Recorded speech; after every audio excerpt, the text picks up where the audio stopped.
ભાજપ અને કોંગ્રેસના નેતાઓ એક જ મંચ પર, જિલ્લામાં નવા રાજકીય સમીકરણો રચાય તેવી શક્યતા. વડોદરા જિલ્લાના પાદરા તાલુકાના રાજકારણમાં આજે એક આશ્ચર્યજનક વળાંક જોવા મળ્યો છે, જ્યાં સત્તાધારી પક્ષ અને વિરોધ પક્ષના દિગ્ગજ નેતાઓ એક જ મંચ પર સાથે જોવા મળ્યા હતા. ભાજપના વરિષ્ઠ નેતા દિનુ મામા અને વડોદરા જિલ્લા કોંગ્રેસ પ્રમુખ જશપાલસિંહ પડિયાર વચ્ચેની નિકટતાએ જિલ્લાના રાજકીય વર્તુળોમાં એક તર્ક વિતર્ક જગાવ્યા છે.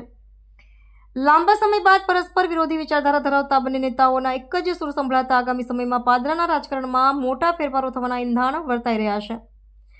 આ સંયુક્ત મંચ પરથી બંને નેતાઓએ પ્રવર્તમાન સામાજિક પરિસ્થિતિ અને નશાબંધીના અમલીકરણ મુદ્દે તીખી પ્રતિક્રિયા આપી હતી. જશપાલસિંહ પડિયારે કટાક્ષ કરતા જણાવ્યું હતું કે પાદરામાં હાલમાં દેશી અને વિદેશી શરબત ખુલ્લેઆમ વેચાઈ રહ્યું છે.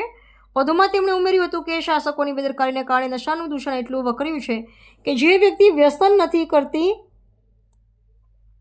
તેના માટે પણ હવે વ્યસન મુક્તિ અભિયાન ચલાવવું પડે તેવી વિચિત્ર સ્થિતિ સર્જાય છે.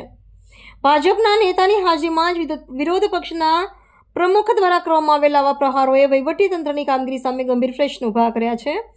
રાજકીય નિષ્ણાતો આ ઘટનાને માત્ર નશાબંધીના મુદ્દા તરીકે નહીં, પરંતુ પાદરામાં નવા રાજકીય સમીકરણોના ઉદય તરીકે જોઈ રહ્યા છે.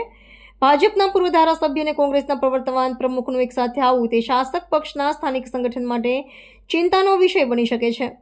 આ નિવેદનો બાદ સોશિયલ મીડિયા પર પણ મિશ્ર પ્રતિસાદ જોવા મળી રહ્યો છે. હવે જોવાનું રહેશે કે આ બંને નેતાઓની વધતી જતી નિકટતા આવનારી સ્થાનિક સ્વરાજ્યની ચૂંટણીઓ પર કેવી અસર પાડે છે અને પક્ષીય મોવડી મંડળ અંગે શું વલણ અપનાવે છે. કોઈ નવયુવાનને કદાચ ખેતી તરફ દોરવો હોય ને તો તમારે નવ નેજા ઉતારવા પડે, એવી પરિસ્થિતિનું નિર્માણ થયું છે.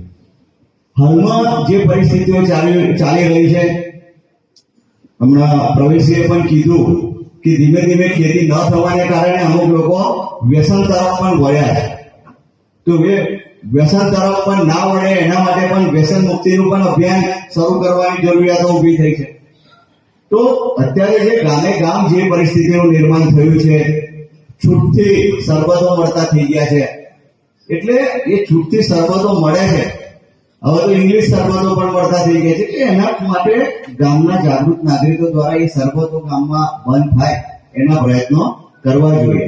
અને જો સાચી દ્રઢ નિશ્ચય શક્તિ કોઈ રાખે, કોઈ ચૂંટાયેલ પ્રતિનિધિ હોય અથવા તો જે શાસન કરતા હોય દેશમાં રાજ્યમાં, એ શાસન કરતા દ્રઢ નિશ્ચય રાખે કે ભાઈ નહીં, આ વસ્તુ ના થવી જોઈએ, ઉમદા હેતુ ને દ્રઢ નિશ્ચય નાખે તો એ સરબત પણ બંધ કરતા કોઈ રોકી શકતું નથી. ચોક્કસપણે એ સરબતો પણ બંધ થઈ. એટલે એવો ઉમદા હેતુ રાખવો જોઈએ. એની પાછળ કદાચ જો એ ના જળવાતો એની પાછળ પણ જે શાસકોની પણ બેદરકારી કહી શકાય.